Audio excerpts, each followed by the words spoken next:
Hi guys! For today's video ay tutunghayin natin ang isang kwento na naglalaman ng aral, karanasan at realidad noong unang panahon.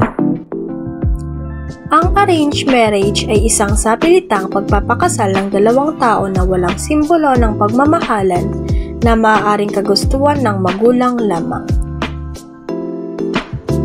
Siya si Purita Briñanalos, 70 years old, ang magbabahagi sa atin ng kanyang karanasan tungkol sa ating paksa.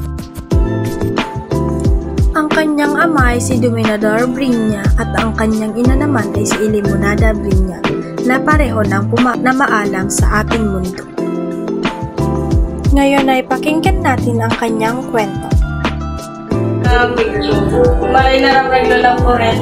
Kuwan po, maon ko yung ako sa mga naging karanasan mo. Kung ano po so, mga pirang taon na yun ako. Pig-arrange marriage ka kung mga kagigil mo sa tuon na mo ano. Kuwan po, ano po yung tunay na kangaranan mo?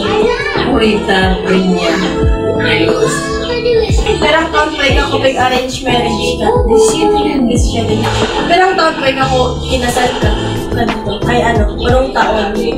Oo, January 25, 1973.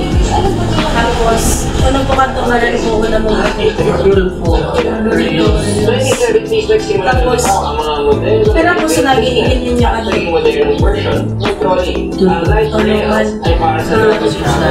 wala lang po rin. Ikwento ko man po sa mga naging karanasan. Kung taon na ka pag-arrange marriage ka ito mo pa Sa kanungaman, ikot sa mga buran, laway ka tulis.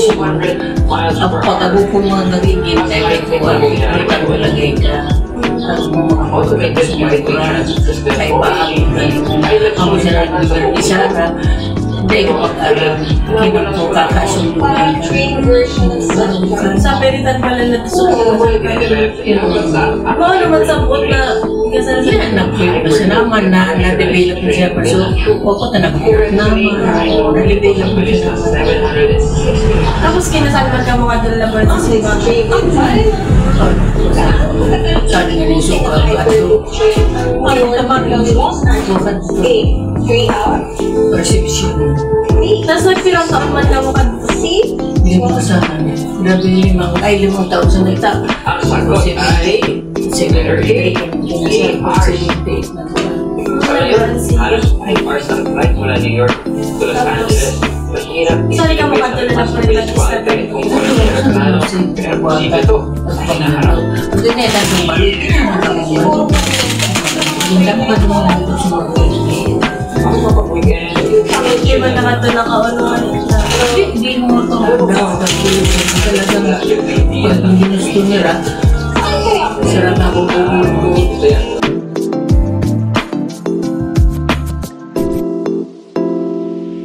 Once again, I'm Denise Lawrence P. Thank you for watching!